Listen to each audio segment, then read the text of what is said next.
શ્રી ગણેશાય નમઃ. જય શ્રી કૃષ્ણ. મિત્રો, તમે જોઈ રહ્યા છો યુટ્યુબ, જેમાં આપણી ચેનલ શિવશક્તિ ગોવિંદમાં સ્વાગત છે.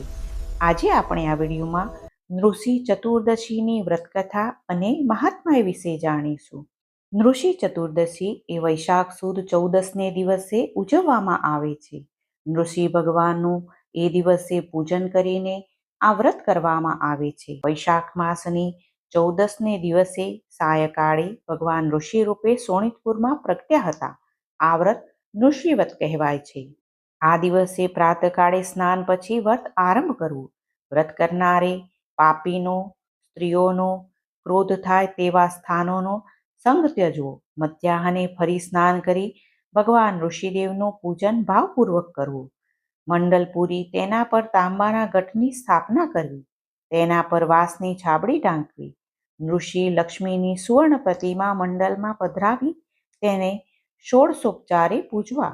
વિદ્વાન આચાર્યના હાથે પૂજન કરાવી રાત્રિભર જાગરણ કરવું. બીજે દિવસે કુટુંબીજનો અને ભૂદેવોને બોલાવી સાથે બેસી પારણા કરવા. ભગવત પ્રતિમાનું વસ્ત્ર અલંકારો સાથે દાન કરી દેવું.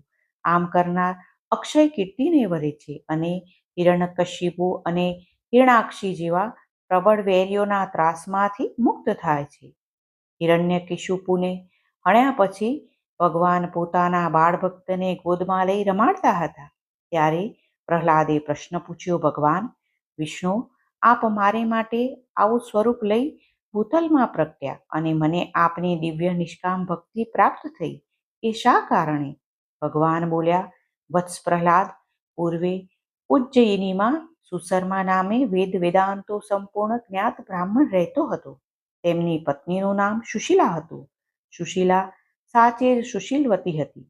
તેને લાંબો સમય સુધી સંતાન થયું નથી. આથી દંપતી ઉદાસ રહેવા લાગ્યા. તારો તેને ત્યાં જન્મ થયો. વિદ્વાન સુશીલ દંપતીના આનંદનો પાર રહ્યો નહીં. તેને ભણાવતા તારા પિતાએ મહેનત કરી, પણ તું ભણ્યો જ નહીં. પિતાનું ધન યચ્છે રીતે ઉડાવવું એ જ તારી દિનચર્યા હતી. મદિરાપાન, જુગારી અને વેશ્યાગમન તારા પ્રિય વ્યસનો હતા.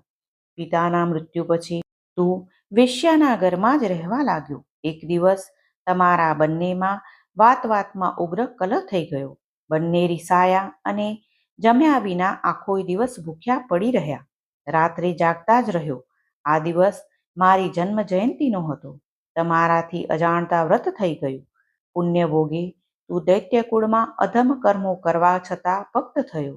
અજાણતા નૃષિ ચતુર્દશીનું વ્રત કરનારને આવી દિવ્ય ગતિ અને મતિ મળી, ત્યારે ભાવથી વ્રત કરનારને પરમ પદ મળે એમાં આશ્ચર્ય શું? આ વ્રત માનવ માત્રને યોગ્ય છે.